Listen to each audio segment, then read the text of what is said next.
Four people with four unique stories on one mission to disassemble corporate brokerage one bad suit and tie at a time. We are the Rebels of Real Estate.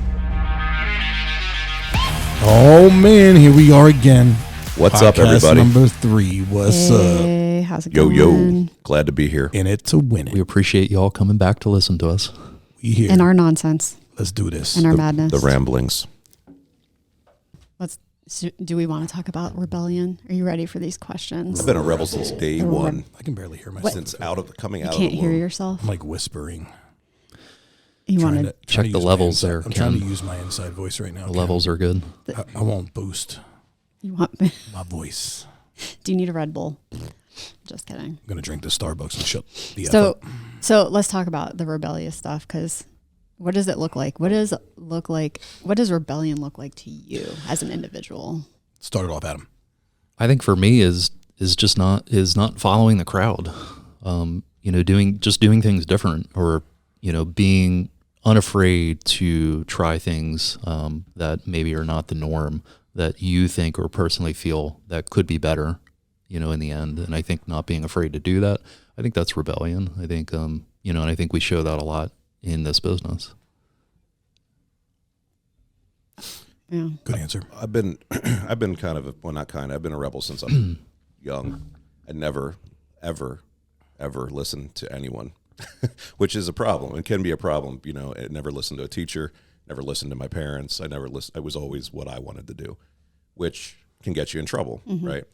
But I think as an adult, it makes it, and doing this, what we're doing now, I mean, it fits and it works, but yeah, I've never followed a rule, and rules are made to be broken, and I guess it's unfortunate in some ways, but fortunate in a lot of ways. Right. So you got to push the barrier sometimes. I've always pushed the barrier in everything, with music, with even being involved in like subculture stuff, music, and I've never been one to follow the path that everybody else is doing. I always think it's funny because you have to do that for change, right? And to grow. But yeah, it's frowned upon to be rebellious in a lot of cases. True that. Yeah, I mean, I can relate exactly to what Corey said. Like, my whole life was doing whatever the hell I wanted to do to a fault, right? And it was probably not till like my 30s where I'm like, man, this is a really big advantage in the business world. And instead of taking advantage of it for the good, I've always taken advantage of it for the wrong reasons, right?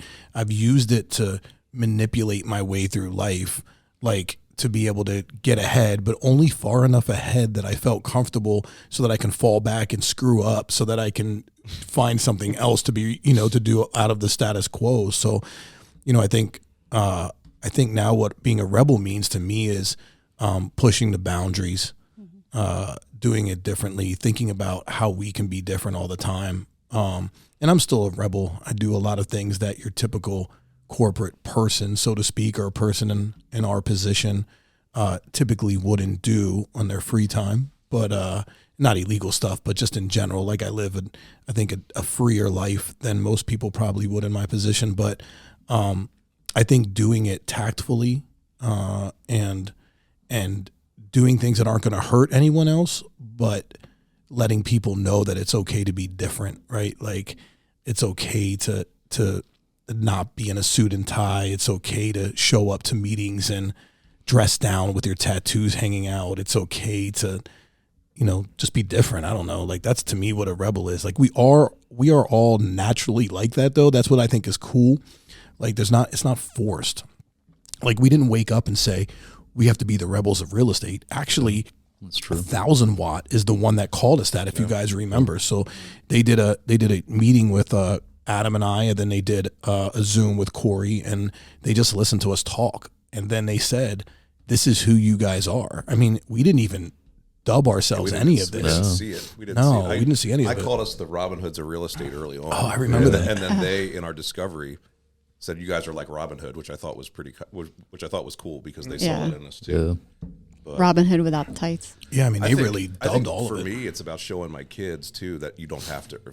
My kids and everybody else, you don't have to be in that stereotypical box that everybody else is in. You don't have to conform. You don't have to conform. Yeah, and I don't.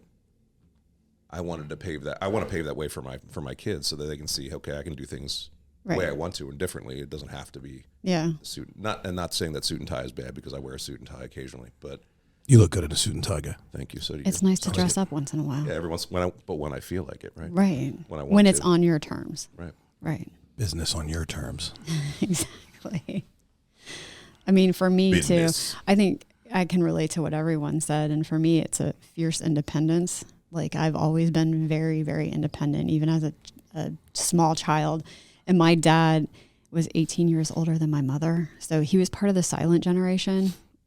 So very like old school, hated that I wanted to climb trees, hated, like I kept saying, I want to race cars. I want to be in NASCAR. Like I would watch it and he's like, no, he would get so mad at me. And I'm like, why?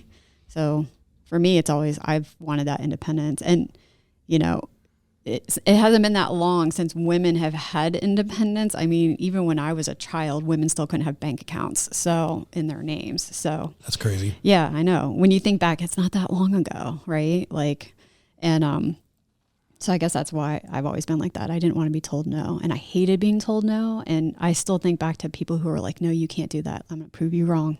Prove you wrong." That's the motto of my Yeah. life. Yeah. It's funny because you mentioned kids.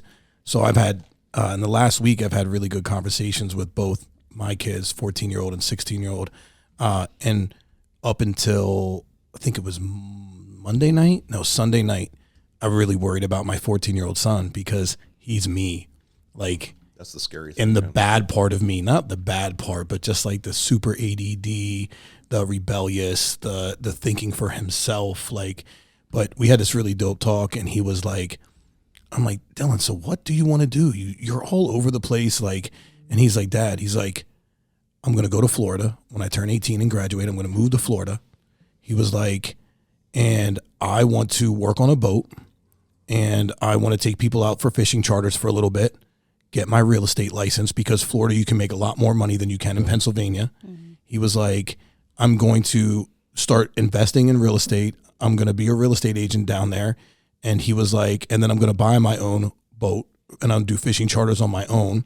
I'm going to buy a garage because I love cars and I want to work on cars, like, and have a garage. So like, he just had this whole like, and to me, it was like a green light went off or a light went off because I was like, he has that same entrepreneurial spirit. And he kind of realized and he's gonna make it. Yeah. It's Yeah. just not. It's just not what everybody else. Right. It's same thing. What you're talking about, your son Keone is.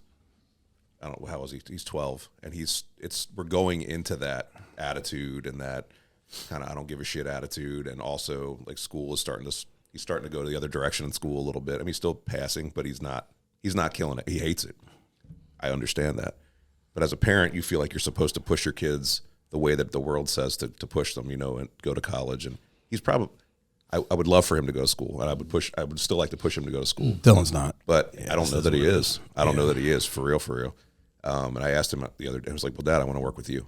He said, I want to work with you and do real estate. But he also wants to work on cars. So that was the other thing, as a 12-year-old. So it's hard. Do you push your kid to follow that status quo when for myself, it would have never worked. And they're cut in my same image, man. Oh, yeah. So do you push them that direction when it's never going to work? Or do you allow them to spread their wings and do what they want to do? You know what's super weird is that, so Maddie is the spitting image of Rainey. They're like identical, and it's weird. Dylan and Keone are identical. It's really strange. So like Maddie, like I just had a conversation with her, right? So she knows she's going to school for business. Mm-hmm. She's in macro right now and absolutely loves it. Like she's flipping out about macro and all the stuff she's learning in it. And then like last night, she's like, Dad, I'm gonna major in business. I'm gonna minor in marketing because marketing is extremely important, and I know that I need to learn marketing so that I know that the marketing department does their job, right? So like just like her thought process is so much different, where it's like structured, but like understanding the entrepreneurial side of it, but from a structured standpoint. So like she has what I don't have, and that's that like. It's okay to use the structure to get the knowledge to be in the position you need to be in, where I just fought that. Mm-hmm. So it's kind of cool. And I know Rainey's the same way, right? She's like a 4.4 or 4.5 GPA. Has never struggled in school, busts her butt. And I said to her one time about her playing basketball. She was a great big in basketball. And I said, why are you not? She doesn't want to play. She was done. Yeah. Like, she's like, Dad, school's my sport. Like, I mean, I respect that, and she kills it. She kills Going it. back to all the kids though, and I think this is also a factor. They are seeing things that we did not see as kids. Yeah. And so I think that's also a factor in them. Right. We broke the cycle. It's like they're actually witnessing their parents being successful in what they're doing and how they've done it. And it's not been a perfect path for all of us. I mean, I went to college, but I didn't finish in 4 years. I mean, after 3 years of playing volleyball in college, I was done. And I'm like, why am I doing this? I don't even know what I want to do with myself. So I didn't finish my undergrad for 10 years because I walked away from school. I was like, I'm done, like, I don't even know what I want to do. Let me go figure that out first. Right. Did horrible. I mean, I was really not even present in high school. And, once again, I got my life together and wanted to do something and make something of myself. Going back to college, it was a struggle. I had to learn, 7th grade algebra all over again, right. And learn the stuff that I didn't pay attention to in school, but I did it, and I did it on my own terms, and I, financed my way through school, and right. It was non-traditional, but it can be done, if you want to do something with your life, and that's, what I did. I took courses. I think 6 not real estate courses. What am I talking about? College classes, and I did okay in them when I took them, but I hated school. I hate school. Yeah. I hated it. Actually, the older I got, the more I liked it. The street is where I learned more than anything. I mean, living in Baltimore, learning how to deal with people, and also the hustle that I kind of ran around in when I was young I learned way more in that and dealing with people than I ever could have in college. Right. It's weird because which is good and bad. You just touched on something, but now that I'm older, now that I'm like, I'm old, I'm like, now I yearn for knowledge. Yeah. Like, I'm actually looking at different college courses to take now, because now I realize I kind of regret not having that knowledge, right? Like, from when I was younger, because there's a lot of things I think that we struggle through or that we have to learn while we're doing it that I think that we wouldn't have if we would have taken that kind of path at some point, which, I never regret anything, so I'm not regretting it. But I think that now that I'm older and I see that when we're in business, like, it's kind of, you laugh at like all that stuff, the knowledge and the business courses and all that. But then when you're really in business, like we are right now, is important. Man, then you see the need for it. You're like, and for me, I want to know, because I don't want anybody to take advantage of me. That's how I look at it, right? Like, I don't want to be in a room. I like to be in a room, and when I'm in that room with other people, I want to know that they don't have one up on me, right? Not because I want to be better, but because I'm never going to let anyone take advantage or take what I've earned. So for me, it's that competitive, like, man, they're smarter than me and they know more than I do, and that pisses me off. So I need to learn. So that's kind of where I'm at now, I think, in my life. Do you think being rebellious is purely just your personality, or do you think it's something bigger than that? Bigger. Bolder. Greater. I definitely think it's personality, but I think it's also, I think it can be learned. I think it can be learned. Yeah. I find that it's both. I think sometimes, and I just wrote, like, for me, some of it is about being in survival mode or fight mode all the time too. Like, I think you're more rebellious when you have to be like that. I think for me, I've always been that way. I've been born that way. I think little on up, it was riding, racing bicycles at 3.5 years old, 4 years old, motorcycles at 4 or 5 years old. And it was always competitive for me. And, I was the kid jumping off the roof into the pool, and get yelled at, or I can see that, just doing crazy stuff, slingshots, BB guns, getting in trouble. Breaking bones. I think I was they knew who I was in the ER, at the local hospital. I was there like every other week, as a young kid. So, I've always been that way. Like, it's always been there. You made me think of when I was a kid, I had these pellet guns. I had every gun, every kind of gun. The pump ones where you pump it up. They would hurt. Those CO2 ones were crazy. I would lay on my roof in camo gear. This is when I lived in Myerstown. I'd lay on my roof in camo gear with this gun. I would shoot at cars going by. Oh, Jesus. Oh, my goodness. I would shoot windows out of neighbors' houses, like down the street, so that they wouldn't know it was me. And then there was one time, I forget the guy's name. He lived like 4 houses down. He had this tree and these cats that were always around the yard. And there was birds everywhere. I would peck these birds over. Yeah, I would get the birds. Dead birds everywhere in his yard. And he's like, hey, Corey. And I'd play basketball at his house all the time. He's like, hey, He's like, you notice all these birds? He's like, and they're all like shot in the head. Like, oh my God. He's like, they look like they. I was like, yeah, it's probably your cat. He's like, nah, I don't think it's the cat. And he's looking at me. Never said, hey, it's you, but he knew it was me. I was on that roof, man, blasting everything I could blast with that damn gun. It's terrible. That's not a normal kid thing, though. Is that a normal kid thing? I mean, we shot birds all the time too. I won't even talk about. Well, yeah, we went on. There was like a. Oh man, I don't even want to. So my friend and I, a good close friend of mine, Wolfie, him and I were like in the headlines. It wasn't us; they had no idea. But for a BB gun spree that happened in Lebanon for like weeks straight. And we would just, we were hanging out of the windows of my car and shooting businesses like the big window panes. Oh my God. And shattering them out. Like it was terrible. I don't even know what was wrong with me when I was a kid. I sometimes feel like that's why I do so much now, like because of the bad karma, if that makes sense. Like, dude, I had so much bad karma. I think you're right. Like I try and do everything legit.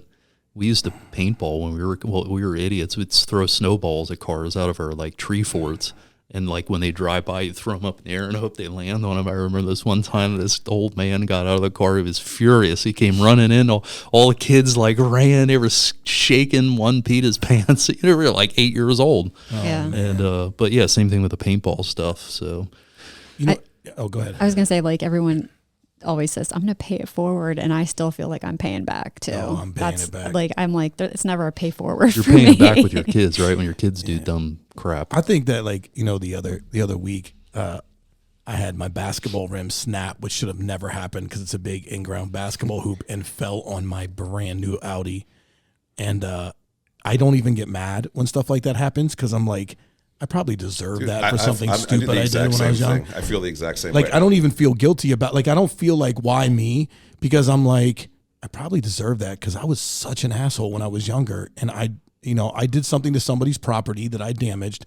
And this is like karma's way of coming back to me and being like, yeah, this is what it was like. If you're listening to this, whoever you are, because there's a lot of you, Yes. I'm sorry. And please accept my apology because I was such an asshole. I'm sorry, too. Yeah, I think we're all sorry. we are all sorry. I wanted to touch base on something that Lisa had said when we started this, just to kind of bring it back. I feel like society in general right now is moving towards a rebellious society in the fact that when we were younger, there was so much structure in society, right? You had to be a certain way. You had to do a certain thing. You had to take this path. You had to take that path. But if you look at like the opportunity that's out there now for the youth, to different ways to make money, like that you can pave your own way. None of that was available when we were younger. Mm-hmm. Like, I feel like in general, I feel like that realness and that moving away from the corporate structure or the corporate look, I think that's more prevalent right now. Like, I know so many people in the last 5 years that, have become wildly successful in what they wanted to do. Like, never in the history, could you really make money like you can now doing whatever you want. I think there's more opportunity than ever. You just have to have the mindset, and the will, and not, and be fearless, a little bit fearless in doing it. But I think if you want to do something and you work hard enough, you can do it. Like, the opportunities exist. I think that's the appeal to us is kind of what I'm saying, right? Is that when you look at society, like, people see us and they're like, this is where things are going. Like, this is what I want to be a part of. You know what else I like? I like when people look at me and they don't know. They're like, well, this guy, who's this guy? And yeah, I own with my partners, own a franchise company, which I'm looking at me, we don't look the part. You know what I mean? Right. And I like that. I like that we don't look the part. Yeah, I play. Oh, go ahead. And like you said, Rob, there's tons of younger people, stories that I hear, like starting shoe companies or clothing line companies, and with internet and social media, like they're blowing up overnight and becoming wildly successful influencers and everything else. So there's definitely, I think there's more opportunity now than there ever has been. Yeah. And going back to the education piece, information is more readily available too. Oh, absolutely. So it is so much easier to call bullshit on everyone's crap now than it was when we were younger. Yeah, schools can't get away with that anymore. And the speed of things, things can happen very, very quickly. Right. Everybody's so connected. I think that's good and bad. It is good and bad. Yeah. It definitely has its You have to have balance. negative but- connotation. Right. Yeah. Everything has to have balance. It's funny you said something, Corey, just a little bit ago about what people perceive of you. So I play this game. So when I'm out, I ask people, people will be like, what do you do? I'm like, what do you think I do? I get garbage truck driver. Work on cars. I get garbage truck. I got a garbage truck driver. I get like truck driver. I get like Hell's Angel. Do construction. you get that one? Yeah, no. But I mean, I do. I always get like those kind of things, and then I tell them, and they're like, "Oh, really?" And I'm like, "Yeah."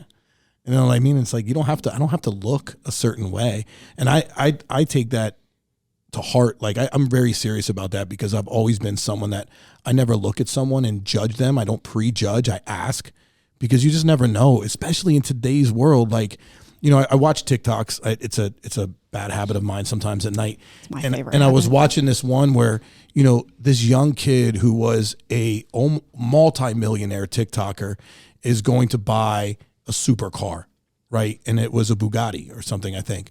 And the dude treated him like straight trash. Like they were trying to record it because this is how this guy makes his money. And he's trying to tell the salesman, like, hey, I'm going to buy this car, but I have to record the process to buy it. That's what I do, right?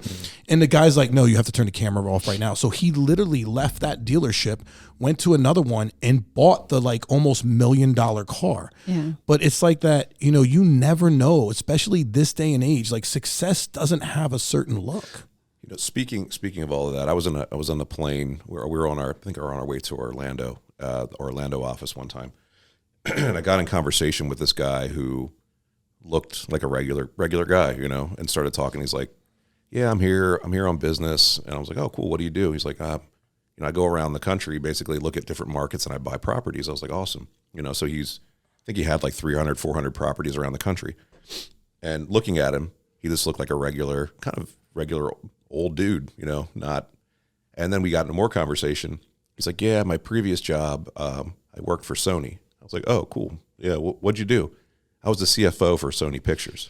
Oh, that's wild. I was like, "Really?" So I'm having this 2-hour conversation on the plane, and you know, in the line for car with this guy who you would have never known he was that like wildly successful in his life because he was so down to earth and real. So, Yeah, that's cool. What it's about. yeah. Those are the people. Why do I like always get stuck by like the old ladies that are drunk at 9:30 in the morning Oh, I remember that want that. to talk to I me for remember 2.5 hours on the flight down to Orlando I remember that. when I'm exhausted from being at the airport at 4 in the morning?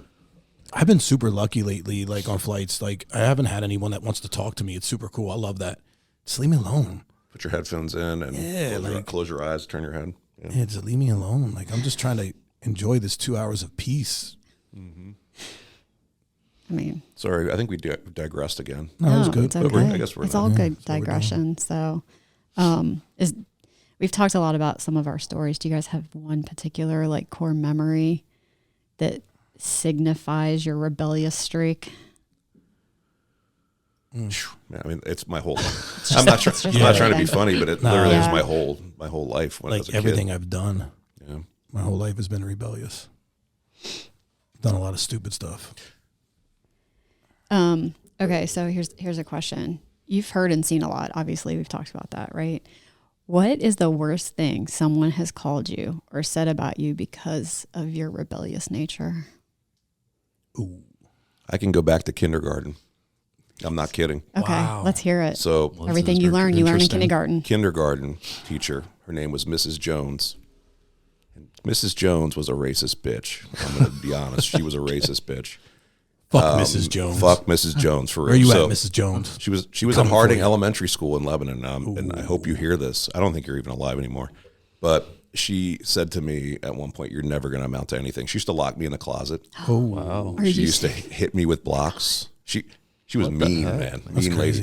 lady. She made me hate school from the door. I mean, I'm talking from back when we could still get spanked at school? Oh, she would. Yeah, for she sure. literally would lock me in the closet. She was the worst person. And I later in life, Dana. You know Dana? Yeah. Yeah. So he had her as a teacher, and same thing was going on with him. So Wow. she didn't like brown She people. didn't like brown people. And I mean, it goes back to that. And she said, I remember her saying to me, "You're never going to amount to anything. You know, you're." And she even brought up the color at one point. You know, somewhere along the way. So that's my biggest. And I was always a rebel in Yeah. her. I was always doing. I actually bit her. I bit her in the ankle one day. I was working on. I was doing these matching things or something, and she's like, "Well, that's wrong," and she hit me with a block, and I went literally bit her in the ankle, and those old stockings, those that went up to like their knees. Yeah. I literally bit her in the ankle. I was an ankle biter. Yeah, That's crazy. That's I would say for me, actually, my defining moment and the reason I started getting into business for myself was, so I used to run a nightclub called Level 2. So I was in the bar and restaurant industry my whole life, and it's honestly a thankless business. It's far and few between that you find an owner in that business that really appreciates the work that you put in, and you put a lot of work in. And I was in it, like 90-hour work weeks, like I treated it like it was my business, right? So Level 2. So and rest in peace to the old owner of Level 2. He passed away, but him and I didn't really see eye to eye, and I really, and not just saying this, but I really turned his place around.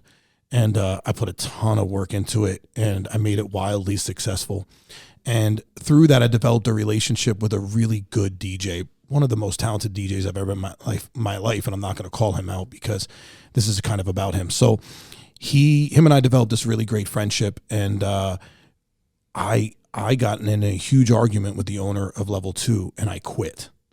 And I was making really good money. I was there for 3.5 years, and I'll never forget. He told me, he was like, "That's the biggest mistake of your life." He was like, "You're never going to have a better opportunity than running that place." Right. And it did a couple things for me. One, it made me feel like I'm never, ever going to do that for someone else again. I'm never going to make money for someone else and make them successful if it doesn't directly benefit me. Right. And then the other part of it was, oh, I can't wait to crush it and let this dude see who I really am, because I think people thought that Level 2 made me and not me making Level 2, right? There was some good foundation there, obviously, that I didn't create, but it was my hard work, effort, and drive, and putting really great people in place around me that made that place successful. So after that was it. I opened up a nightclub in Penn State for some guys, but I told them it was on my terms. Then I opened my own bar. And then I got into real estate and did my own thing. So that was the driving force for me to say, you know what, fuck working for other people, and fuck giving people the opportunity to say, I made you and you're nothing without me. So that was it for me. Adam, you got one? You got anything? You go ahead. I'll clean up. You'll clean. You'll clean up. I actually wanted to piggyback off of that, but you go first. No, go ahead. Piggyback. No, because you made me think about business, and I was thinking life. But it's all the same. It is all the same. Yeah. But for me, the car business was my years of putting the time in and making money for other people, and being told to be content. Making $60,000 a year. Not that that's a bad living, but at the time, having a family, 60, 70 grand. The most I ever made in the car business was, I think, 99,000 or something like that one year. And being told that you're not going to be able to do it outside of this, you're not going to be successful outside of this. Oh, you're not, you can't leave here, and got to the point where I was tired of making money for other people. I had a deal. It was a mini deal. I was working for 2 weeks. A mini deal is basically it was a new car. You get paid $250 for this deal. And it was 2 weeks in, I lost the deal over $100. My sales manager lost the deal for me over $100, and that $100 and that last deal would have also put me into my next pay level where I would have. So he did it because he was being a dick, basically. And at that point, I was like, I'm done. He's like, you're not going anywhere. I was like, I'm done, and I left. So that was the end of it for me. I also never wanted to make money for anyone else ever again, and that's why I got into real estate. Yeah. Anyway, that's crazy. Sorry. No, why are you apologizing? I'm sorry Do for not my story apologize in my for life. being yourself. Stories are good. That's all we have are stories. I mean, that's what makes us who we are, right? I have a couple random, I don't know.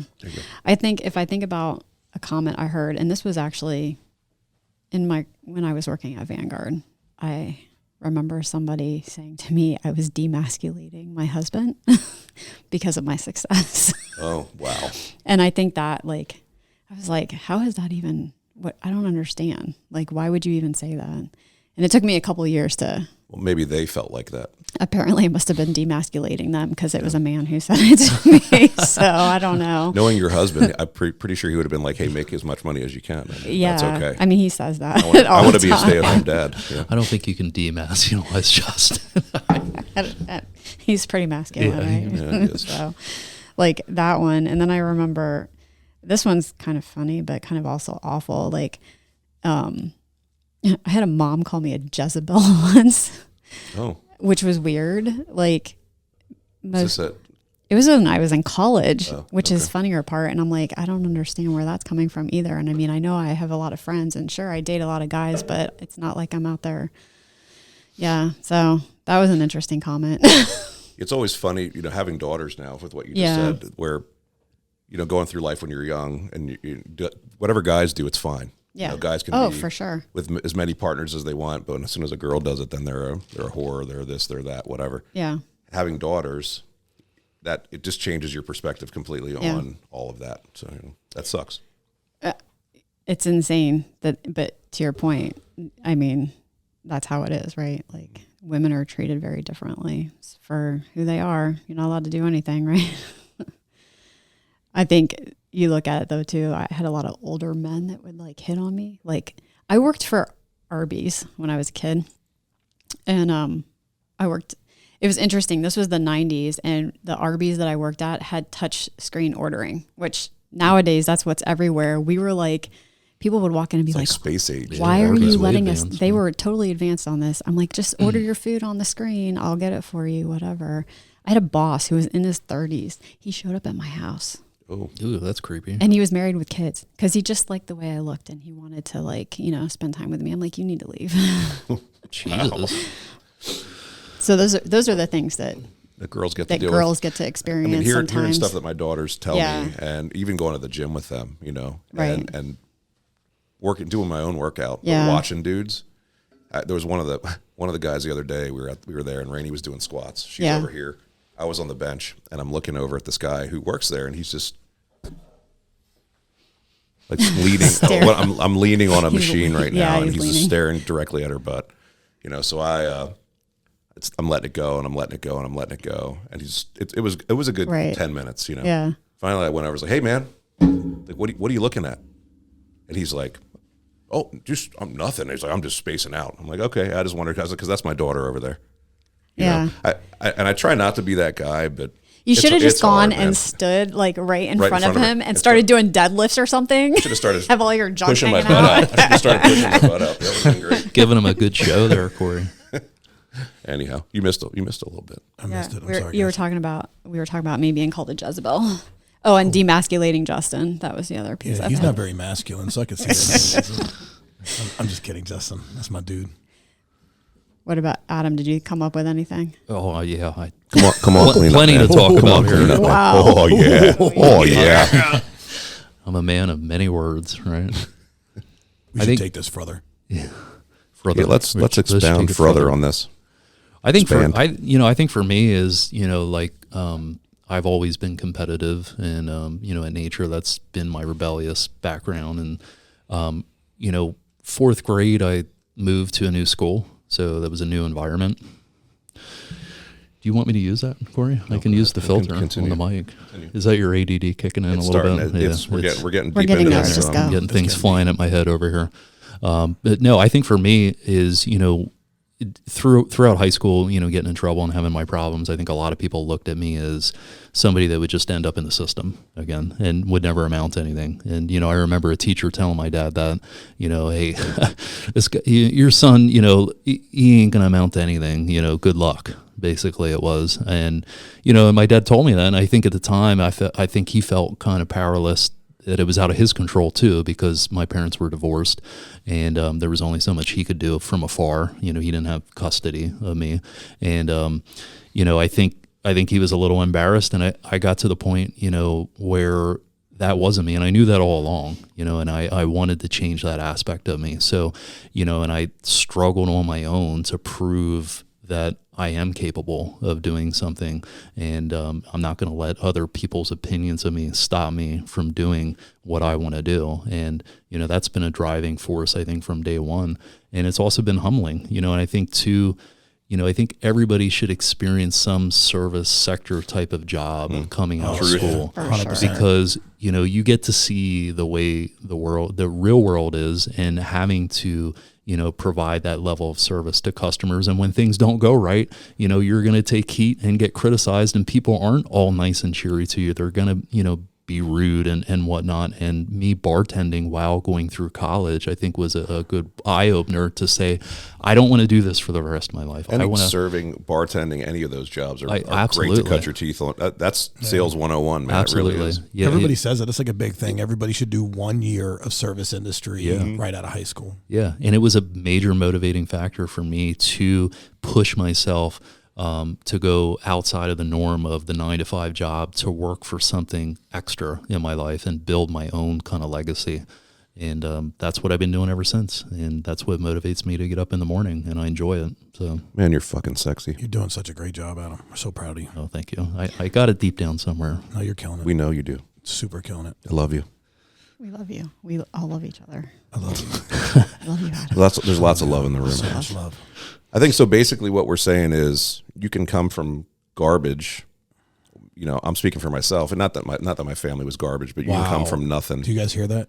You can come from nothing and work your butt off to get where you need to be. Yeah. And I think that for me, I mean, everybody here knows, but I was a heroin addict at one point in my life. Yeah. Being that made me appreciate life every day, and also made me want to work even harder, because I remember someone saying to me one time, or more than one time, "You're never going to make it. You're never going to do anything." All of those conversations and those comments have driven me every day to get better. I still have a long way to go, but I mean, I'm trying every day, and I think that's what it's about. But I think that's the key. Like, we always have a long way to go. Yeah. We only get better if we keep working at it. Always room for improvement. Always. Room. I'll touch the mic with my lips. I'm touching. I am too. Did you hear? I'm getting louder. It makes me feel special. ASMR. ADD kicking in. Oh, it's happening right now. Yeah, I'm jumping through my skin. Do you remember in school I used to throw like pencils and pens, like this 7th, 8th grade, I just couldn't sit still at all. And like we would throw stuff at the teachers when they weren't watching.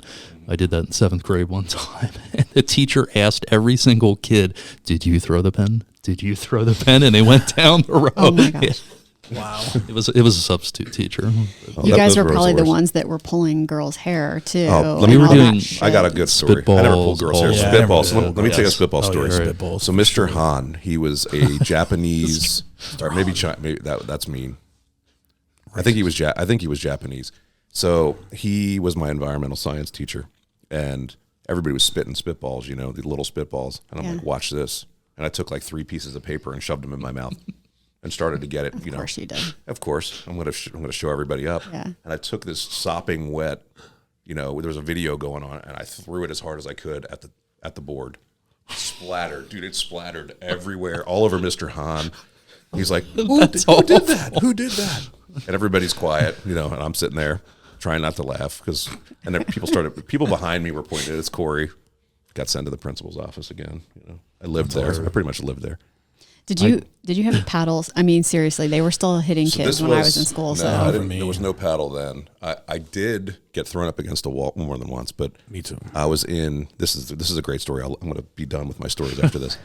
So middle school, I think 7th grade, I had an M80. So back in the day, M80s were a thing, and there was these big, firecrackers, right? Yeah. So the lunch monitors, everybody get quiet. Everybody get quiet. No one's getting quiet. It's loud as heck. And I'm sitting there with my buddies. I'm like, no, you didn't set an M80 off. Watch this. I'm going to light it. And I had the lighter, flick the lighter, and I'm going, like I'm pretending to light it. And I lit it. Yeah. So I have this thing in my hand. I have a lighter in the other hand. I'm like, what am I going to do? So I just threw it on the table in front of me. Oh. Boom. Everybody, you could have heard a pin drop in there. It got so silent. Everybody was like, what the heck was that? There's this smoke rising around me. I got stuff all over me, and I have a lighter in my hand. Someone threw it at me with the lighter in my hand. Wow. Someone threw it at me. Yeah. That principal, his name was Dr. Du Bois. He had me up against the wall in his office, and I had to eat for 30 days. I was suspended for 4 days. I had to eat for 30 days standing up in his office. Wow. Yeah, you deserve that. I did deserve it. And I saw him 20 years later. Yeah. And he's like, Mr. Kaplan. You remember? I'm like, wow, he remembers me. He remembered. Yeah, he remembered that. That's crazy. Today, man, you'd probably go to jail for that in school. Oh, or get now kicked out you of can't school. do. Oh my God, yeah, that would be a wrap. Well, and I was thinking about this the other day because all these shootings have been going on. But when I was in school, we were getting bomb threats all the time, which you don't hear about anymore. But I know how many times we got kicked out of school because there was a bomb threat called. Yeah, and most of the time it was some idiot that really didn't want to go to school. Just didn't want to go to Right. school. Come They had on, finals or something. Yeah. Didn't want what to take it them. was. Yeah. Right. It's not like you could trace calls like that back then. So on our rotary phones. So we had paddles still. Like elementary school, you got paddled, and then when you got to middle school, the paddle had holes in it. So you Middle got school? Yeah, that's how that. It was I would have still pitied like the that fool when I that was tried in to school. paddle me in middle school. Yeah. There would have been fighting. Yeah, I would have been rumbling. Nobody would have touched me. No way. I was not one to get paddled. I was good. So, but I would have gotten paddled if we had to. They would have at least Beaten. tried. I was always in I would have trouble. been paddled every day. Yeah. Probably in 7th and 8th grade. Nobody would have touched me. I mean, I did, get my education in the fine state of Florida. So that's probably where the difference was. But I mean, I'll be honest though, like that's 90% of the problem. I think right now is There maybe should be more paddling in Kids, school. maybe not paddling, but there No. needs to be some More kind of discipline discipline. of Like some kids sort. are not. There's no accountability for kids anymore. It's wild. Parents are like, I don't understand. Because you let little Johnny do whatever he wants. That's why. Because little Johnny's an asshole. Yeah. Because you got him a $1,200 phone at 10 years old and let him run and do whatever he wants. Like that's why little Johnny's being an asshole. Yep.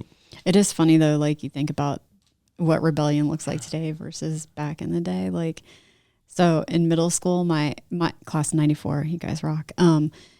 We used to sing, you got to know when to hold them in the cafeteria as a group in the middle of the day. So everyone thought our class was going to be the worst class to graduate high school. So when we went from 8th grade to 9th grade, they hired all these extra teachers in my high school because they needed to handle my class. I don't even think anybody in my school would have known that song. I know. I'm just thinking about that. But the reality is that was what we were rebellious as a class because we would do that. And you're like, but that's not what people That's think funny. our Not rebellious rebellious. is. Yeah. So it's kind of funny how it's changed. That's wild.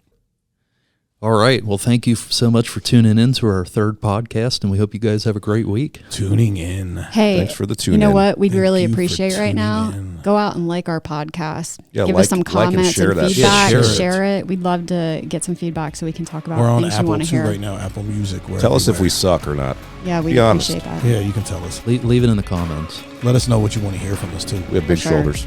Yeah, And no friends. no friends. Bye, guys. See ya. Later. Later.